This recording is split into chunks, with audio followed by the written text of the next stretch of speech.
நம்ம கூட்டு குடும்ப சமையலில் வந்து மட்டன் குழம்பு தான் வைக்க போகிறோம். வாங்க பார்க்கலாம் வாங்க. ஒரு குக்கர் வச்சுருக்கிறேன். அதை எண்ணெய் ஊற்றிக்கலாம். கடலை எண்ணெய். பெரிய வெங்காயம் போட்டுக்கலாங்க, 1 எடுத்துருக்கிறேன். ஒரு வரமிளகா, ஒரு பச்சை மிளகாய், கருவேப்பிலை வந்து ஒரு கொத்து போட்டுக்கலாங்க.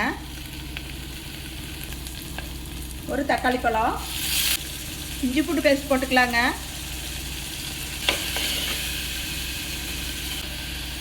கழுவி சுத்தம் பண்ணி வச்சுருக்கிற மட்டன் போட்டுக்கலாங்க. இந்த மட்டன் குழம்புக்கு தேவையான உப்பு, மஞ்சத்தூள், நான் வீட்டே வந்து ஒரு மசாலா பொடி அரைச்சிருக்கிறேன் பாருங்கள்.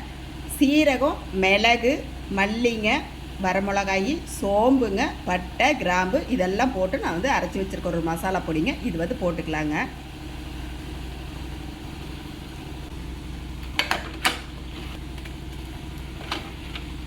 இது வந்து வெங்காய பேஸ்ட்டுங்க. இது வந்து ஊற்றிக்கலாங்க.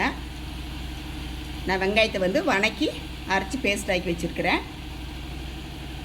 இது வந்து தேங்காய் வந்து அரைச்சி வச்சுருக்கிறேன் பாருங்கள். இதையும் ஊற்றிக்கலாம். இந்த குழம்புக்கு தேவையான தண்ணி ஊற்றிக்கலாங்க. நான் இன்றைக்கி வந்து மட்டன் குழம்பு தண்ணியை தான் வைக்க போகிறேன். தண்ணி வந்து 1/2 லிட்டர் தண்ணி ஊற்றி இருக்கிறனுங்க.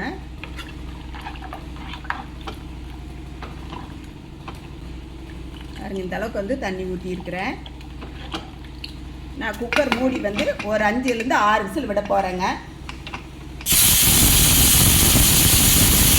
குக்கரை வந்து ஓப்பன் பண்ணி பார்த்துக்கலாம். சூப்பராக இருக்குது பாருங்கள்.